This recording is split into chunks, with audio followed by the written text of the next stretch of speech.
Today I'm talking about a novella. It's the first novella I've ever actually read, but not the shortest book I've ever read. If you've read Animal Farm or Of Mice and Men, those are both smaller. Of Mice and Men is on average about 107 pages, and Animal Farm is between 72 and 112 pages, according to a few different editions. Your average high fantasy novel is roughly 600 to 700 pages. Alex Astor just announced her new romance fantasy, and the Barnes & Noble special edition comes in at an impressive 496 pages. The Hobbit is roughly 300 to 350 pages, Lord of the Rings is something like 1,000, and the average Brandon Sanderson novel is 500 pages. My point in all of these stats is that the novella we're talking about today, Gift of the Scarlet Shadow, is a high fantasy novella that is very short, 115 pages to be exact, not including the first 2 unnumbered pages. The story told throughout this novella is not a lot of story. It develops very fast and it's very condensed. There's not a lot of time to lay out plot or to world build. It's actually very ambitious for a high fantasy setting. So the novella, which you can see on screen right now in my beautiful little video display, follows 2 main characters. A human named Fargus, everyone pray that I'm pronouncing his name correctly, and an orc named Farunda. Equal prayers that I'm pronouncing her name correctly. They collide while on separate quests to hunt down and kill the great dragon, Udalax? I'm going to call him Udalax. I even checked with the author to find out how to pronounce the name, and I still forget. I'm the worst. The great dragon, Udalax, who is currently loose in the woods, killing any who cross its path. The whole thing is clearly Tolkien-inspired. The descriptions and flow are very similar to his novels. It really reminds me of The Hobbit, with less of the jaunt and comedic aspects that The Hobbit has. It's what Tolkien would have written if he'd never experienced war, because Gift of the Scarlet Shadow is not for the weak of heart. It's pretty violent, all things considered, and some of the characters have truly gruesome deaths, such as being ground into a paste of blood and bone. Ew. Farunda and Fargus are the 2 main characters, and they develop romantic feelings for each other throughout the novella, overcoming the prejudice between orc and human, or so I am told by the back of the novel. Sorry, novella. I find it hard to accept that Fargus and Farunda would begin as natural enemies, as the world tells us, because they get along and fall in love basically right away. In the blurb on the back of the book, it says, quote, "The 2 are natural enemies, yet their fraught circumstances force them together as reluctant allies. Can they set aside their prejudice to see that they are more alike than not, or are the differences between human and orc simply too great?" Unquote. But that's not applicable when you actually read the novella, because Farunda is just like, hey man, alright, let's work together. It only takes 2 pages for them to become allies. They meet on page 4, and they are allies by page 6, and then they never struggle again with their relationship for the rest of the novella. Their development is quick, because the story is short, and there's no time for them to bicker. As a big fan of the enemies to lovers trope, this arc they go on is somewhat disappointing, because we skip the enemies and we jump straight to lovers. Farunda comes across really easygoing and not prejudiced towards humans at all. The 2 team up to best the dragon, scourging the woods they're currently in, but it doesn't make sense on Farunda's end to team up with some human dude who's weaker than her, seems like a completely incapable fighter, and is already brutally injured. Fargus's leg is basically shattered from a brutal fall down the cliffside to where Farunda was, and this is only going to slow her down. Plus, when she agrees to take him, he's a total stranger. Her motivation to team up with him is non-existent. They are not stronger together. He makes her a sitting duck. It would make sense if they already had a relationship and she was attached to him, but again, they just met. Not to mention they're actually supposed to hate each other because of the pre-existing tension between orcs and humans. His leg is later healed, by an enemy that they run into, and this increases his usefulness by approximately 14%. But she wasn't aware that that was going to happen when she agreed to team up with him. Ferunda later tells her brother that Fargus saved her life, but the circumstances, again, that she's speaking of are ones that she wouldn't have been in if not for Fargus. Shortly after they team up, they run into the Ecthber Knights, who have been sent to hunt down Fargus for desertion from the army. During the clash, Ferunda is almost cut down, and Fargus steps in to clumsily assist her, and she's able to finish off her opponent. Sure, he saved her life, but she was only fighting those guys because, again, they were pursuing her so-called ally. The two certainly are unlikely allies, as the quote on the back says, but perhaps not in the way the novella intends. The villains, on the other hand, are very well done. Specifically the second one that they encounter, Orus. He is perhaps scarier than the real first one they encounter, Utalax, because of his intelligence. I like Orus specifically because no one ever tells us that he is supposed to be terrifying. No one builds up his reputation as a threatening figure. He simply is. He's not foreshadowed at all. He just arrives on the scene. When I reviewed This Golden Flame, the first video I ever made, don't go watch it, it's pretty bad. But one of the problems that I had with it was that they overhyped a villain who was about as threatening as a crying baby, which is to say completely innocuous. Orus just seems so far out of the hero's league that even when he first encounters them, he doesn't even bother to fight them directly. And his description is also quite successful in painting him as an intimidating figure. I have a quote from page 17. He cut an almost unnatural figure as he slunk across the rocky floor, almost feline in his taciturn steps. His plume was frayed, and many scratches dented and dinged his elsewise immaculate armor, a much more subtle gaudiness than Granx's, with curved arching white forms akin to tree branches strewn about his plate. They culminated in a pair of short, branched horns above his visor. Juxtaposed, Ferunda seemed far more human. This makes the setup at the end of the novella even more powerful.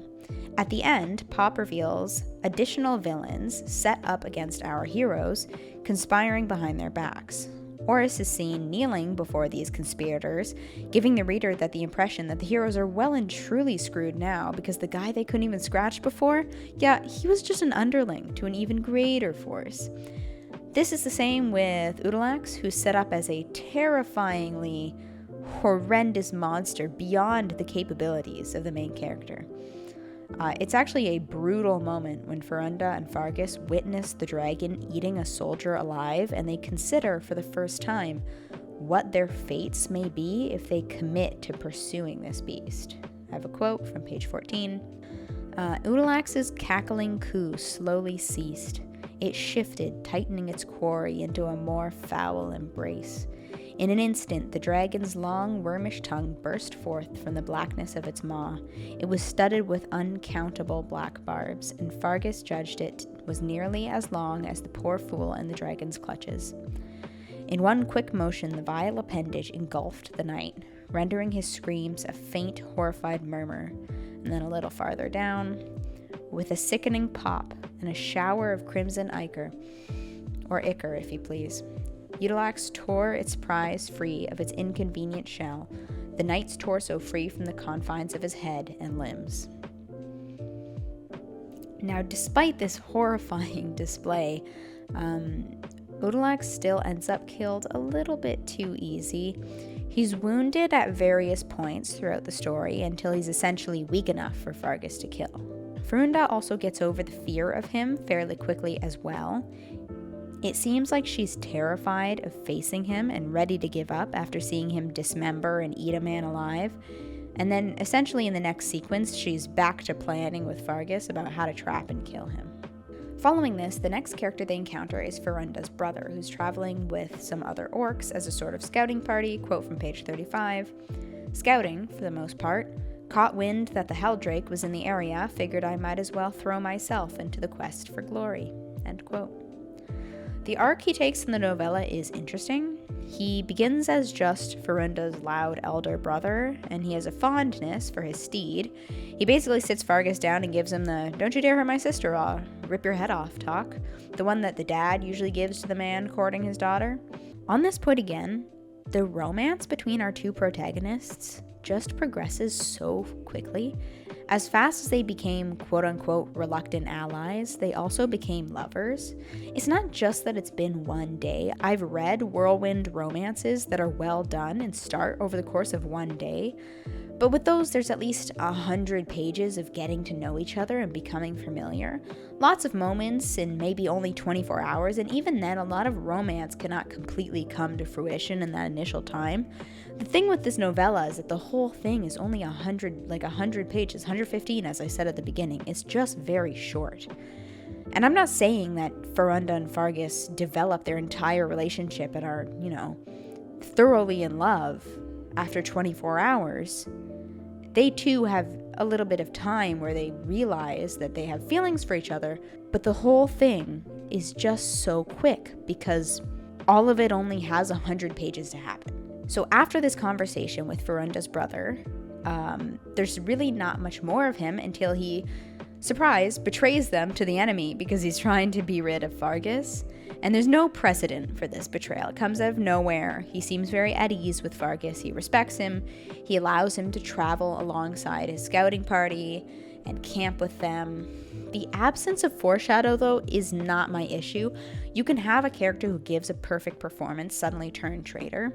I recently read The Kiss of the Nightingale, where, spoiler, one of Cleodora's maids puts on this perfect performance for most of the novel, only to turn out pure evil. Though if I'm being really straight with you, I didn't like her once she turned traitor, because then she got too evil with very little reason.